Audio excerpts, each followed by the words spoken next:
Hola, ¿qué tal amigos? Un gusto tenerlos nuevamente en su primer programa del mes de mayo, en donde comenzamos a fomentar el valor de la paz. Y el día de hoy vamos a dar algunos consejos para ser un poco más disciplinado, ya que tener disciplina y tener actitud van siempre de la mano. Es difícil llegar a dominar algo nuevo si no se tiene una disciplina. La ventaja de ser disciplinado es la satisfacción con la propia vida. El que es disciplinado consigue vivir su vida conforme a sus valores y deseos. Pero primero vamos a nuestra primera cápsula, un valor para vivir. ¿Qué tal amigos de San Juan TV? Es un gusto nuevamente poderles saludar. Gracias a todos ustedes que nos acompañan y nos permiten llegar hasta sus hogares a través de la señal del canal local o a través de nuestras plataformas y redes sociales en internet. La paz, un valor para vivir. Cuando hablamos de paz, generalmente solo nos referimos a cuando no hay guerra, cuando no hay problemas, cuando no hay discordias. Sin embargo, ese es solo un aspecto de la paz, muy importante, pero no el único. El aspecto más importante de la paz es reconocer que la paz es aquella armonía que reina en las relaciones entre las personas, cuando éstas son equilibradas. Es decir, no solo significa que no se estén peleando unos contra otros o que no haya discordias o guerras, porque podemos estar sin pelearnos con alguien, pero no estamos en paz con ese alguien. Es decir, no nos peleamos, pero tampoco nos hablamos porque mantenemos algún rencor, porque mantenemos en el corazón algo que no nos permite entablar una relación armoniosa. La paz es entonces esa relación armoniosa que existe entre las personas, pero no solo entre las personas hacia el exterior, en primer lugar hacia el interior. Si no hay paz en el corazón, si no hay paz interior en la persona, es muy difícil que pueda haber paz en las relaciones con los demás, porque dice el dicho que la cuchara saca de lo que hay en la olla. Si al interior de la persona no hay una armonía, un equilibrio interno, será muy difícil que luego en las relaciones con los demás pueda haber también esta armonía o este equilibrio entre las relaciones de las personas. Por lo tanto, la invitación es a comenzar primero por tratar de encontrar la paz interior, la paz personal. Es cierto, a veces creemos que solamente es tener paz cuando no tenemos problemas del trabajo, cuando no tenemos el estrés por las tareas, etc. Pero volvemos a lo mismo. Eso es un aspecto importante. El otro es estar satisfecho, contento, feliz, agradecido con lo que se está viviendo y con el propio interior, con nosotros mismos. Implica también tener una buena autoestima, es decir, saber comprendernos tal y como somos y así aceptarnos, buscando crecer siempre en aquello que sea posible y disminuir aquellos defectos que podamos tener. Una vez que alcancemos la paz interior, es decir, ese equilibrio entre todas nuestras emociones, nuestros sentimientos, nuestras decisiones, nuestra vida cotidiana, podremos empezar a construir la paz en las relaciones con los demás. Y una vez que empecemos a construir relaciones armoniosas con los demás, entonces podrá verse más fácilmente lo que es la paz. No hay cosa más maravillosa que tener paz en el corazón. De hecho, a veces las personas así se expresan: déjame en paz, no estoy en paz, traigo algo, no sé qué. Es la falta de la paz, porque la paz nos hace estar serenos, tranquilos, porque reina la armonía y el equilibrio en el interior de la persona. Ahí está entonces el primer paso que hay que dar. Y de ahí la invitación a volvernos todos constructores de la paz. Necesitamos hoy más que nunca en el mundo la paz. Desafortunadamente ya hay muchos conflictos. Tal vez se nos ha olvidado que los seres humanos estamos llamados a vivir en comunión, en comunidad, y que para ello es necesario vivir todos en paz, porque la paz es un valor para vivir. Nos vemos en la próxima. Comenzamos teniendo un porqué. Este porqué no tiene necesariamente que ser motivante o llenarte de ilusión, solo tiene que tener un sentido para ti. Puede ser una necesidad, algo que te motive a ti o hace feliz a otra persona. Pueden ser porqués contigo o tener tintes a algo más altruista. Vamos a la siguiente cápsula, nutrición. Hola amigos de San Juan TV, nuevamente con ustedes, Elibet Karina Gutiérrez, licenciada en nutrición. Continuamos hablando de estos temas de alimentación y nutrición y no podemos pasar por alto hablar del deporte en el aspecto de la nutrición, de la alimentación, de la vida saludable. Hemos hablado de muchas cosas que tenemos que cuidar, pero una de las cosas más importantes es hablar del deporte en todas las partes de tu vida, en todo el ciclo de tu vida. Desde que tienes movimiento, el ejercicio es vital. Y yo estoy muy contenta de poder platicar hoy con alguien que aquí en San Juan tenemos que presumirla mucho, con Chela Muñoz. Estoy contentísima de poder platicar con ella, que para mí es toda una institución de deporte. Yo en San Juan tengo viviendo 24 años y desde que yo llegué aquí conozco a Chela con su trabajo. Sobre todo su trabajo es lo que siempre le ha recomendado. Y bueno, quiero que Chela nos platique, ¿cuándo empezaste a hacer ejercicio, Chela? Bueno, yo ejercicio así como tal desde los 8 o 10 años, pero a nivel profesional empecé en el 84. Pues como pueden ver, es alguien que es pionera en el ejercicio. Chela tiene muchísimas anécdotas que podríamos hacer 2 horas, 3 horas para platicar, porque San Juan completo ha pasado por sus aulas, por sus instrucciones, por sus clases. Muchas de las personas que ahora tienen trabajo en el área de deporte, incluso personas que han ganado concursos, han estado con ella. Entonces, cuéntanos, Chela, ¿cómo se empezó aquí el deporte en San Juan en esos años? Bueno, fíjate que era un poco difícil porque las personas no estaban acostumbradas, y en especial las mujeres. Era muy difícil ver que las mujeres hicieran algún deporte, el que fuera. Los hombres sí iban a entrenar para box, para fútbol, karate, pero las mujeres no era muy bien visto eso. Entonces sí me tocó abrir brecha, batallamos un poquito, pero lo logramos. Las primeras clases que diste, ¿qué fueron, Chela? Eran clases de aeróbics. Se trataba de brincar media hora, trabajar zonas muy específicas como abdominales, sentadillas y hasta ahí, pero eran ejercicios extremadamente pesados, o sea, eran 30, 40 minutos de puro ejercicio cardiovascular, pero era muy bonito. Bueno, ustedes se acordarán, yo soy de esa época donde el aeróbics fue todo un boom, donde te ponías calentones, mallas, aquellos leotardos brillosos. Claro. Era una sensación, por ahí hubo una película que tenía mucho que ver con eso, aquella de Flashdance. La de Flashdance. ¿Sí la recuerdas? Entonces, ¿cuántas personas venían a tu clase? 120 alumnas. ¿Cuántos grupos? 4 grupos más o menos, y claro que participábamos en muchísimos eventos a nivel estatal, ganamos muchos premios, pero en ese tiempo nadie nos lo reconocía, absolutamente nadie. Éramos mujeres, no nos daban la importancia que se necesitaba, y pero seguíamos nosotros ahí, y mira ahora los resultados.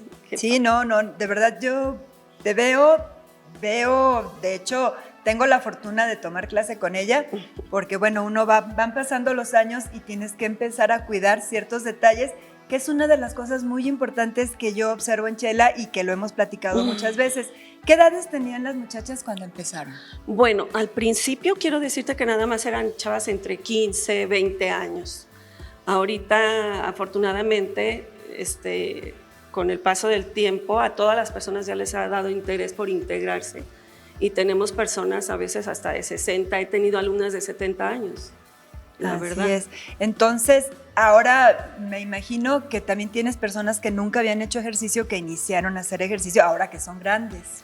Claro que sí, pero vienen por prescripción médica y luego ya que se integran se dan cuenta que lo importante que es para su salud.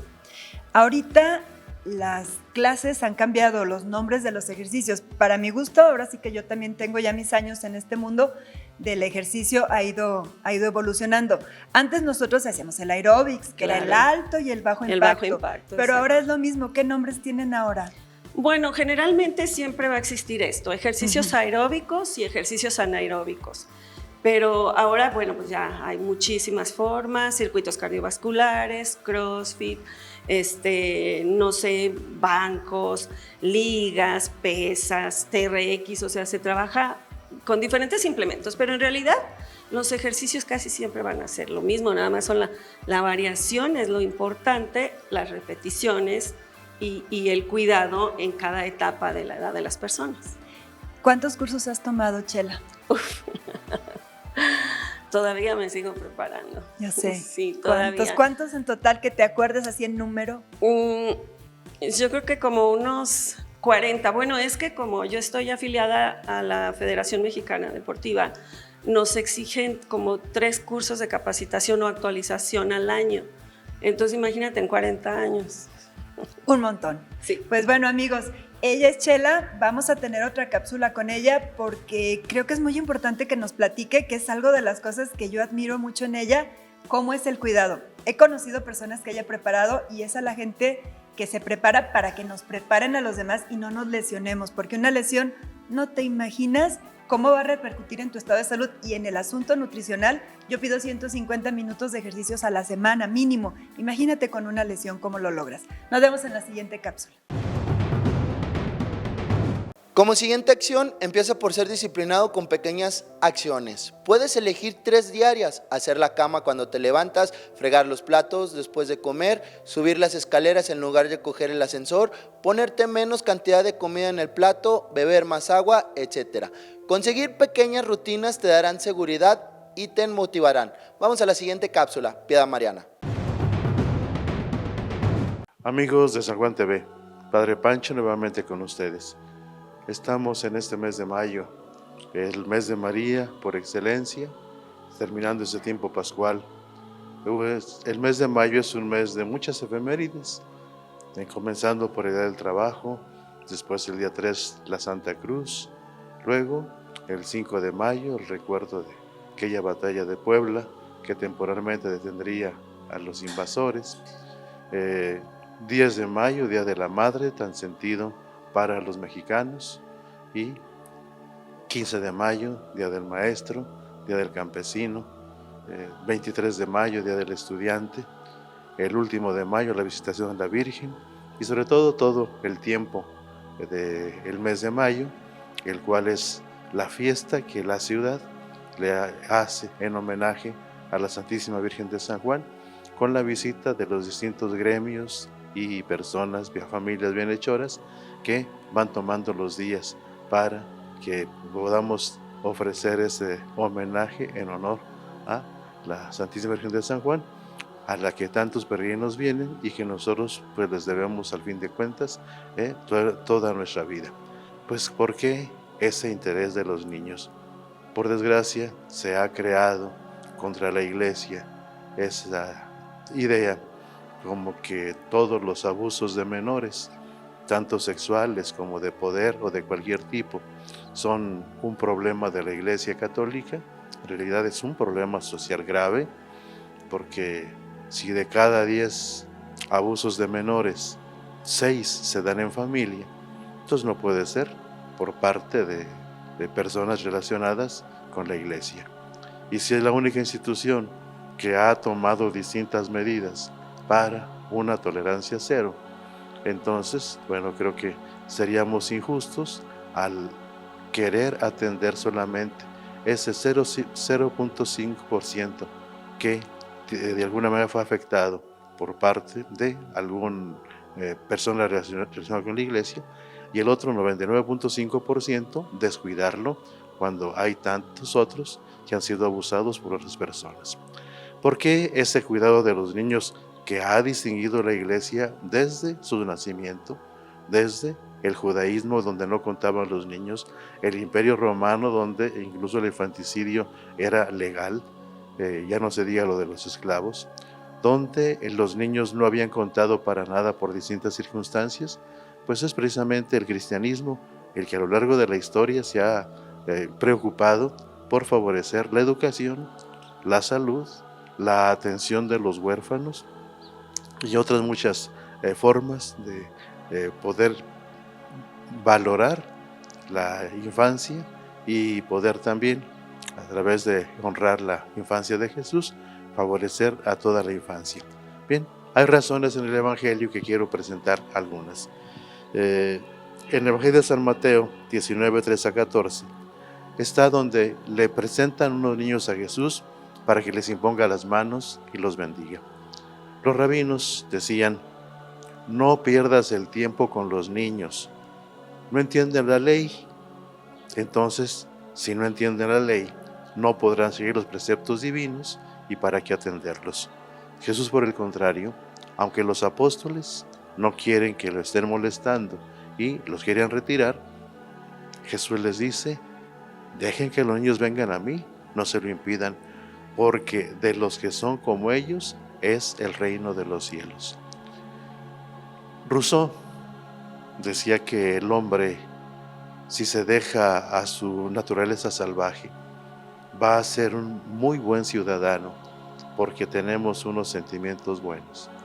Mientras que Hobbes decía que no, que el hombre es lobo para el hombre, que tenemos unos instintos salvajes destructores que tenemos que educar. Tanto uno como el otro están buscando la educación. El niño ciertamente es un candor de valores y posibilidades, pero también en una horrible situación de egoísmo que quiere ser el centro de todo y necesita educarse. Jesús nos habla de eso. Los que son como ellos es el reino de los cielos, y nosotros tendremos que ir avanzando por todo ese caminar.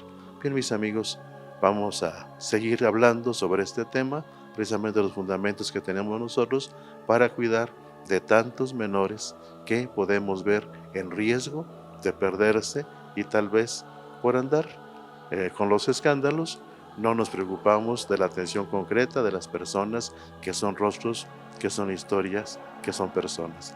Gracias por escucharme, hasta la próxima. Otro consejo es pensar en los beneficios de ser disciplinado. Escríbelos y fantasea con ellos, no hagas lo contrario. Pensar en las consecuencias negativas de no serlo. Saber cómo la disciplina mejorará tu vida te motivará a hacerlo. Vamos a la siguiente cápsula, Acción con Valor. Hola, ¿qué tal? Bienvenidos a Acción con Valor. El día de hoy vamos a hablar de la polinización por sonido. La polinización por sonido es un proceso en el cual ciertos insectos tienen que generar un sonido para que las plantas en sí puedan sacar el polen para llevarlo de esa planta a otra. Pero entonces, ¿cómo es que esto se lleva a cabo? Primero, vamos a la física normal. Cuando un sonido se genera, ¿qué es lo que se va a generar también con él? Pues un zumbido. Es así que los animales logran hacer este sonido molesto que, por ejemplo, pueden hacer las moscas, los mosquitos entre sí, pues los insectos que conocemos, ¿verdad? La mayoría de estos polinizadores pues son insectos.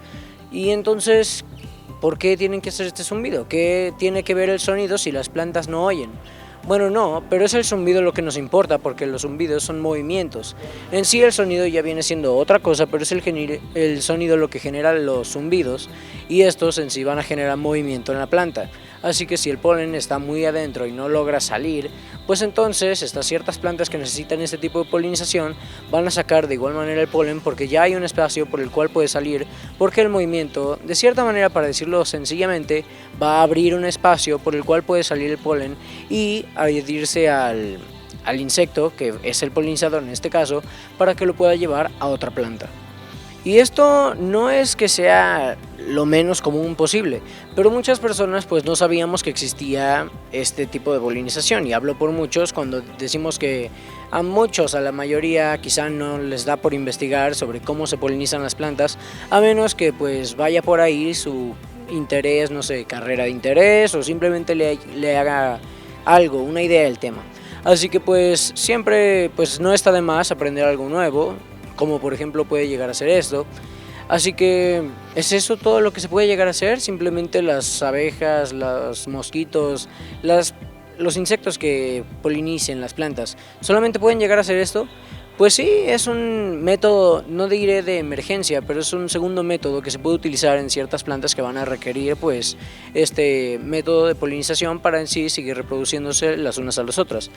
Para explicarlo de una manera resumida todo esto, cuando una planta no puede liberar su polen concretamente o de una manera sencilla, pues con el sonido que va a generar que los músculos alares, ya venga siendo por ejemplo de una abeja, se muevan, pues entonces este movimiento abrirá un espacio en, digamos, la planta, la flor, y por ahí va a poder salir el polen para que se genere otra, ya por medio de lo que viene siendo una polinización normal, ya que se obtuvo el polen. Y esto ha sido todo por lo que viene siendo la polinización del sonido. Nos vemos en la próxima Acción con Valor. El dejar cosas para después es el gran enemigo de la disciplina. Además, cada vez que postergas algo, aumenta la ansiedad que tienes con esa tarea. Vamos a la siguiente cápsula, la chispa de vivir mejor. Hola, ¿qué tal? Es un gusto, como siempre, saludarles desde este espacio de la chispa de vivir mejor. Este mes se está fomentando el valor de la paz y decía el Papa Juan Pablo II que la paz exige 4 condiciones esenciales, que es el amor, la verdad, la libertad y la justicia. Hoy está con nosotros la psicóloga Vanessa de Anda con el tema La falsa paz de la zona de confort. Les dejo con ella. Hola, ¿qué tal amigos de San Juan TV? El día de hoy quiero comenzar con esta pregunta.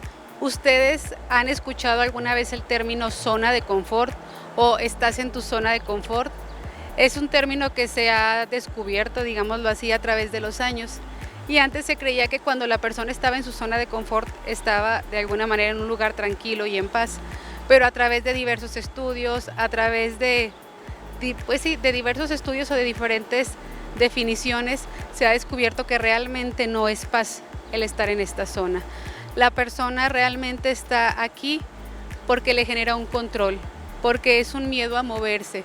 ¿Qué pasa? Por ejemplo, una persona que tiene 10 años en algún trabajo que no le gusta, pero que tiene una estabilidad económica, que aparentemente tiene algunos beneficios laborales, pero no está feliz, va todos los días a su trabajo tal vez desganado, tal vez a lo mejor incluso con conflictos con compañeros, con los directivos, porque no disfruta lo que hace. Tal vez si este trabajador, por ejemplo, es un maestro, pero su sueño es, no sé, ser piloto aviador, entonces está en conflicto, pero si tiene la capacidad y el miedo lo limita, entonces no está feliz en donde está, porque tal vez sienta que va, digámoslo de alguna manera, a batallar para estudiarlo, va a tener dificultades tal vez al inicio para tener algún trabajo, pero no va a desarrollar ni descubrir sus habilidades. Entonces realmente la persona que está en su zona de confort está en su zona de miedo, está en su zona de control, donde es más fácil quedarme que moverme y enfrentarme, porque el enfrentarme a mí mismo es algo complicado, el descubrirme, el descubrir qué miedos, qué habilidades, qué potencialidades tengo. Es más cómodo estar así, por eso es zona de confort, porque estamos conformes, porque a pesar de que queramos hacer otras cosas o tengamos otros sueños, pues es más fácil quedarme aquí. Por ejemplo, hay alguna persona que, una mamá, en un caso clínico, quiere enseñarse a manejar, tiene su coche, tiene todas las facilidades, tiene miedo, entonces de alguna manera sus hijos, su esposo, su familia, pues la mueven a donde ella necesita, pero cuando no está causa conflicto, entonces realmente si no está el hijo, si no está el esposo, no está en paz. ¿Por qué? Porque le va a causar un conflicto el no tener, si tiene alguna necesidad de salir y no tener quien la mueva, entonces realmente no está en paz, está en su zona de confort porque el miedo la limita, pero por ejemplo si esa persona se enfrenta ese miedo, comienza poco a poco a, no sé, a tomar clases de manejo, a ser un poco más independiente. Si un día su hijo, por ejemplo, o su esposo o quien fuese que sea, no está, ella tiene alguna necesidad, puede salir sin compromiso, sin miedo, sin nada, de comprometer el tiempo de los demás. Entonces se enfrenta a sí misma y se da cuenta de que tiene potencialidades que tal vez no había descubierto. Eso es el que aparentemente, aunque estemos en una zona de confort, no estamos conformes. ¿Por qué? Porque el miedo nos limita, y además la paz o la ansiedad de querer hacer cosas y tener el conflicto de es que quiero pero no puedo, o quiero pero no me atrevo, pues nos hace estar inquietos. Entonces decían en una entrevista muy interesante, un piloto justamente aviador muy famoso trasladaba a ciertas personas, ¿no? Y le mencionaban, oye, ¿qué rollo? ¿Tú no tienes miedo? Y él decía, claro que tengo miedo, tengo muchas vidas bajo mi responsabilidad, pero yo tengo miedo, no el miedo me tiene a mí atado, porque si a mí el miedo me tuviera atado, no me podría ni siquiera subir a un avión como pasajero. Entonces lo estoy enfrentando cada día, y a pesar de que haga las cosas con miedo, las hago. El salir de tu zona de confort es salir de tu miedo. Sé que no es fácil, pero puedes comenzar a hacerlo a través de pequeños hábitos o de pequeñas cosas que tal vez no te digo haz un cambio drástico en tu vida, porque también te descontrolaría, pero por ejemplo, no sé, si me da miedo la oscuridad, y es más cómodo pues dormir con todas las luces prendidas. Bueno, ok, a lo mejor si antes tenía televisión, luz, dejo una lamparita y poco a poco ir desinhibiendo esos miedos para enfrentar tu realidad, para enfrentar tus miedos y para crecer como persona. Porque el miedo, ¿a dónde nos lleva? Realmente, ¿a dónde nos lleva? El miedo nos paraliza si lo permitimos así. Entonces, vives del miedo, vives con el miedo. El miedo es de alguna manera fundamental porque estamos vivos, es un sentir y mientras vivamos lo vamos a sentir. Pero ¿qué hacemos con el miedo? Lo tenemos enfrente y no permitimos avanzar porque el miedo está aquí, o lo hacemos a un lado, lo tomamos de la mano y decimos vámonos juntos. ¿Tú qué haces con tu miedo? ¿Y realmente estás conforme con tu vida? ¿Quieres cambiar algo?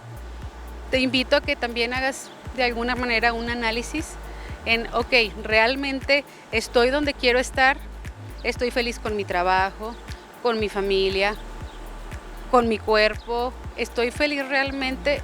Por ejemplo, hay personas que dicen, bueno, voy a comenzar la dieta, sí, y es, por ejemplo, un compromiso que cuesta tal vez trabajo porque tenemos hábitos a veces insanos, pero es más cómodo y aquí es donde también otra vez entra el conformismo. Bueno, pues mejor así, vida hay una, tallas hay muchas, ¿no? Y a veces nos justificamos para no enfrentarnos cuando realmente lo que queremos está ahí, pero es más fácil evadirlo o es más fácil sustituirlo con otras cosas. Entonces es donde yo te retomo, ¿vives para el miedo o el miedo camina de la mano contigo?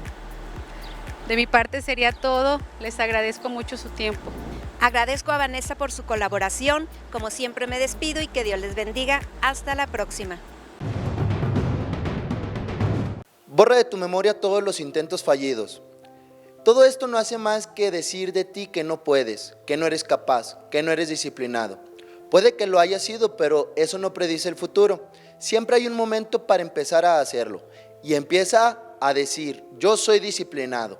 Vamos a la siguiente cápsula, Tesoros Ocultos de San Juan. ¿Qué tal amigas y amigos de San Juan TV? Yo soy el doctor Everardo López Padilla, el médico historiador con la cápsula Tesoros Ocultos de San Juan. El mes de mayo es un mes muy importante para nuestra ciudad por muchos motivos. Uno de ellos, sin duda alguna, es el mes de María, dedicado a la Virgen María. Es el mes de las flores. También históricamente ha sido un mes en el que los carros alegóricos han salido a recorrer la ciudad antiguamente, las mojigangas, pero también por una fecha que se ha convertido en emblemática y que no debe quedar en la memoria del olvido, el 8 de mayo. Ese día, pero del año 1990, el Papa Juan Pablo II visita nuestra ciudad para venerar a nuestra Madre Santísima y tener el encuentro con los jóvenes. Para esta ocasión hay algunos videos en internet, algunos artículos.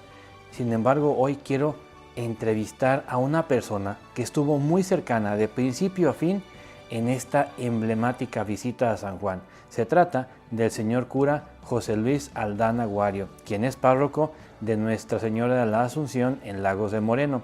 A él lo he entrevistado para preguntarle detalles inéditos de esta visita, así que acompáñennos a lo largo de 4 cápsulas para conocer esta maravillosa historia. Y comenzamos con la primera pregunta.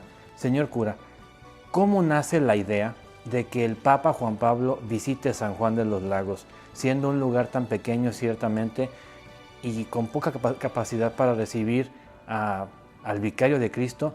¿De dónde surge esta maravillosa idea?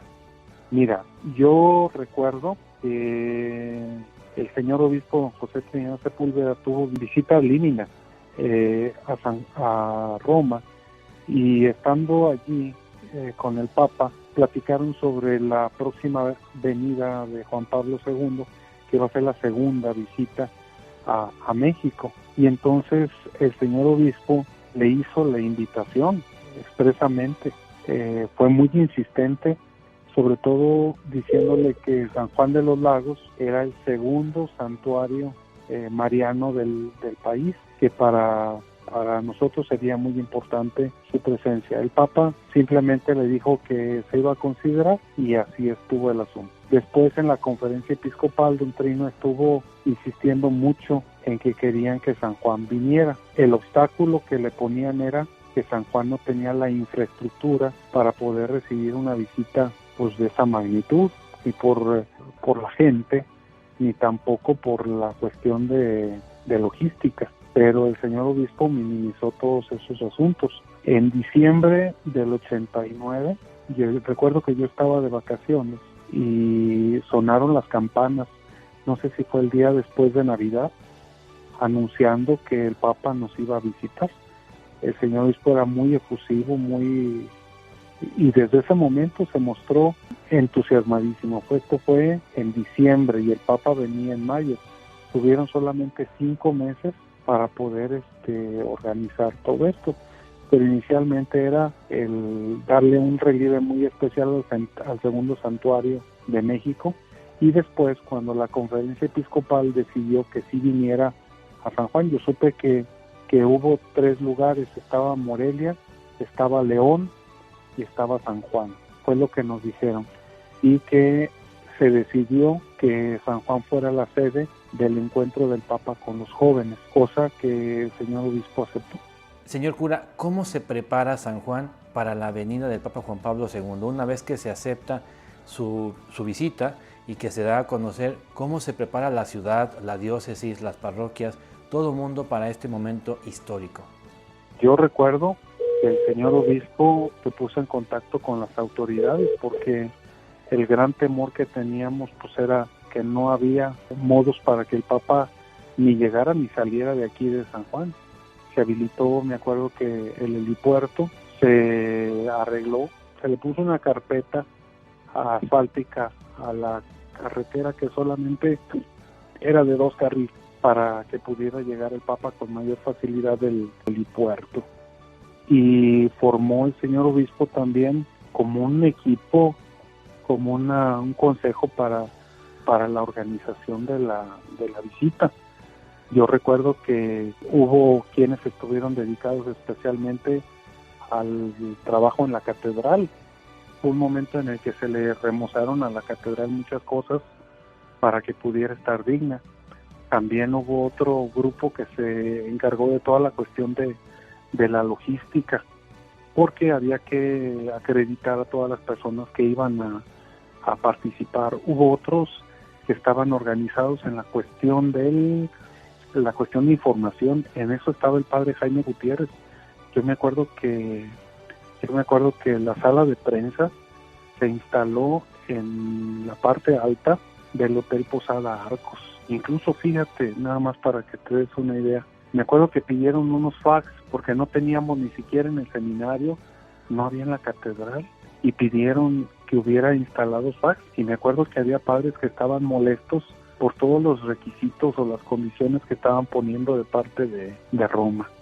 Entonces había una comisión de cuestión de medios de comunicación, y estaba otra comisión que era la que estaba al frente de habilitar el espacio. Se vieron varios espacios para poder ver en dónde podía ser la celebración. Al final le ofrecieron al señor obispo ese espacio, que es el del Rosario, pero hubo otros que estuvieron también en posibilidad de haber sido la sede del Papa. Había también un equipo de liturgia en el que estaba el padre Francisco Escobar, estaba Juan Francisco y estaba el canónigo Bruno Mendoza. Ellos 3 eran como los ceremonieros, los encargados de estar en contacto con las personas que venían de Roma para la organización de la celebración. Me acuerdo bien de todo eso, pero algo que yo recuerdo es que el señor obispo estuvo metido, yo creo que no dormía, porque estuvo bien metido en cada una de las comisiones. También recuerdo que había otras personas que estuvieron encargados de la cuestión de la logística. Por ejemplo, se enumeraron hasta los postes que había en el camino hacia San Juan, porque a cada parroquia se le asignaron determinada cantidad de metros para poder hacer presencia de parte de la diócesis. Y había otra cuestión, los de la economía. También me acuerdo que la cuestión de la economía la estaba manejando don Luis Navarro y el padre Luis Guzmán, eran los que estaban al frente de todos los gastos que se iban generando. Otro consejo a tener en cuenta es facilitarte el proceso. ¿Cómo lo podemos hacer? Dejando todo el material preparado, es decir, ropa de deporte, comida de dieta, la mesa del despacho ordenada, etc. Todo esto poniendo anotaciones o recuerdos visuales. Vamos a la siguiente cápsula, biblioteca. Dicen que se aprende a contar las horas a la expectativa de algo. Yo aprendí a hacerlo gracias a la ausencia. Hace 14 meses, 2 semanas y 1 día y 8 horas que no vemos a mi madre. Cruzó la puerta de la casa una tarde con una bolsa de tela que llevaba magazines de rollos fotográficos y nadie supo hasta dónde fue a parar. Eso nos contó mi padre, quien jamás entendió la afición de mi madre por tomar fotografía. Un gusto que no le llegó en la juventud, sino cuando yo ya me había ido de casa y tenía más tiempo libre. No recuerdo bien el timbre de su voz, pero sí el ruido que hacía el mecanismo de su réflex cada vez que avanzaba la película dentro de la cámara. Así nos dábamos cuenta de que estaba en algún cuarto de la casa. Desde que el artefacto se fue, nos hicimos del silencio. Recuerdo de que mi madre ya no está. Así comienza este cuento llamado Reflex, de la escritora Abril Posas, una escritora nacida en Guadalajara, que les invito a que conozcan más sobre los textos de ella. Tiene una narrativa muy llamativa que nos engancha, no sé si ustedes, pero tan solo con escuchar cómo inicia este relato, ya queremos saber qué es lo que pasó, qué ocurrió. La historia está contada por la hija, que su madre desapareció. Y nos hace también reflexionar cómo a veces esas ausencias nos llevan a recuerdos que en ocasiones comenzamos a verlos de una forma distinta. Nos empieza a explicar que ella dejó la casa cuando tenía los 17 años y ahí nos damos cuenta de que pareciera ser que era una familia normal, común, pero algo quizás no estaba del bien del todo. Y la presión social, las apariencias quizás no eran precisamente la forma ideal de llevarlo. Desapareció su madre y ella tenía la afición de la fotografía. Y nos va contando quién la impulsó a desarrollar esta afición, que antes ya había tenido interés en desarrollar otras. Y cómo estos recuerdos de que ella en un principio pensaba que su madre quizás le faltaba ser más tenaz, tener realmente interés por desarrollar algún hobby, siempre los dejaba. Costurera, pastelera, pintora. Pero al tomar estos recuerdos vienen a su cabeza cómo su padre, cada vez que su madre intentaba tener algo, él le decía algo al oído. Ella no escuchaba, solamente sabía que al final le decía que él se encargaba del sustento de la casa. Y exactamente después de que algo le decía a su padre, ella dejaba esas aficiones. La única que le duró fue esta, la fotografía, que al parecer la acompañó hasta el final. Y hubo alguien que la apoyó, la impulsó a que pudiera desarrollar esta afición. Ella como que sigue un poco los pasos de su madre a través de todas estas fotos que ella fue dejando y que va retomando y recordando. Y hay una foto en particular que de hecho la tomó la hija, donde están sus padres, y ella le parecía magnífica, que en un principio la forma en que la ve, dice, le parecía bellísimo cómo se veían ahí sus padres, eran una reunión. Pero debido a algunos acontecimientos que ella empieza a notar de esos recuerdos, esa fotografía la empieza a ver de una forma ya muy diferente. Su padre, en su desesperación, unas pocas semanas después, intentó quitarse la vida.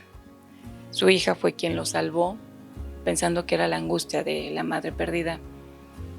Pero si quieren saber qué fue lo que pasó con la madre de este cuento, en dónde terminó esa cámara reflex, les invito a que conozcan esta historia de Abril Posas. Cambia tu rutina. La rutina nos facilita la vida porque consigue que tengamos hábitos, pero muchos de nuestros hábitos también están asociados a lo que queremos dejar de hacer. Así que si introduces una nueva actividad como descansar más y acostarte antes por la noche, puedes empezar por cenar media hora antes y en lugar de ver tele, leer antes de dormir.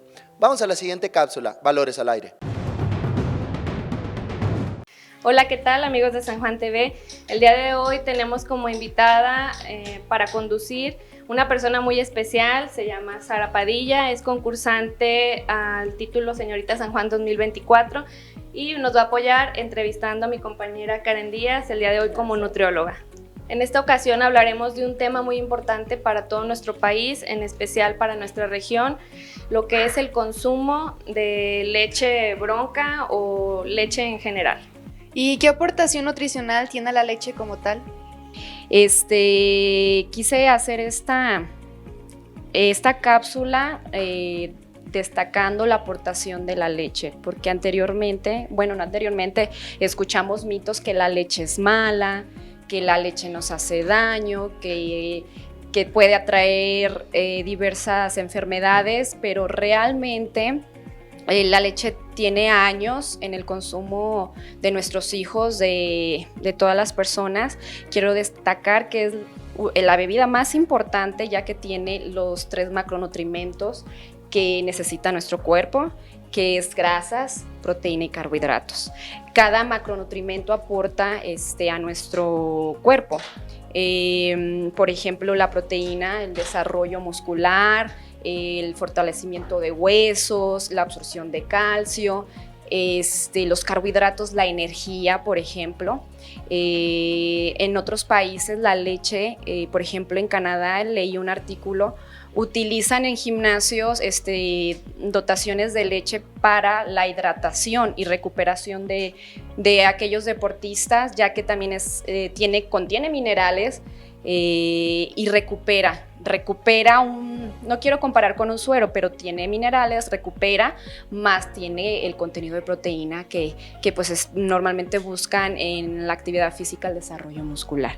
Y hablando de las grasas también tienen funciones en el cuerpo, como el transporte de hormonas, protección de órganos, bastantes funciones. Aquí mucha gente tiene miedo. De hecho, ayer me comentaba Mayra que sus familiares decían que la leche bronca o fresca, que es muy alta en grasas, sí es más elevadita en grasas que una pasteurizada o ya con una leche de industria, pero si nosotros en nuestra alimentación equilibramos las grasas, no consumimos tantos alimentos fritos, tantos alimentos callejeros, elevados en grasa, el consumo de lácteos es equilibrado, no va a haber ningún problema de grasas, saturación, que empecemos a reservar, grasa. Entonces lo importante es tener balanceada nuestra alimentación y sí la podemos incluir sin ningún problema. Oye Karen, ¿y qué diferencia hay entre la leche de vaca bronca y la leche industrializada? Claro que sí, Mayra. Mira, la diferencia de una leche bronca o la industrializada es el proceso que lleva la industria, para reducir grasas, controlar los minerales. Hay personas que son intolerantes a la lactosa, le quitan la lactosa, que es el azúcar de la leche. Entonces la industria hace un proceso, cambia un poco, pero sí viene siendo leche. Lo importante es que al ver las etiquetas veamos que diga 100% leche de vaca, aunque sea de industria, de cajita. Aquí hay que tener cuidado con productos que son hechos de fórmulas lácteas. Son químicos que unen para que tenga una textura, un color, un olor y un sabor a leche, pero que no viene de vaca. Entonces, ese tipo de fórmulas lácteas pues ya llevan un daño al cuerpo porque no es algo natural, es algo elaborado para que dure mucho, porque se transporta de otros países o para que tenga facilidad las personas de moverla, por ejemplo en polvo o en bolsitas. Entonces, lo importante es que las personas sepan leer el etiquetado. Y una pequeña pregunta, ¿de qué forma o de qué manera podemos ayudar a toda esta gente que es el sector primario? Buena pregunta, Sara. Yo les recomiendo y les hago una petición a todas las personas que el consumo sea regional, que tratemos de consumir lo nuestro, lo de nuestra gente, de familias de campo. Si ustedes ven a un lechero vendiendo su leche, está en problemas, hay que ayudarlo. Tratar de, si conoces marcas que se están realizando aquí en la región, consumirla, productos primarios, huevo, avena, todo lo que la gente de campo produce, que son nuestros alimentos y son los que pues nos mantienen con vida, vaya. Entonces hay que apoyarnos como mexicanos, consumir lo que tenemos aquí. Pues muchísimas gracias, Karen, por esta información que es muy importante. Vamos a tomarla en cuenta todos. Una atenta invitación a esto que nos comentaba Karen al final. Hay que apoyar a nuestros ganaderos, a nuestra gente del campo para que todos salgamos adelante. Esto fue Valores al Aire por San Juan TV. Como por último consejo, subdivide tu reto en pequeños premios. Hay objetivos tan a largo plazo que parecen inalcanzables. Si los escalonas, será más llevadero. Esto ha sido todo por hoy. Yo me despido. Mi nombre es Sergio Núñez y esto fue San Juan TV.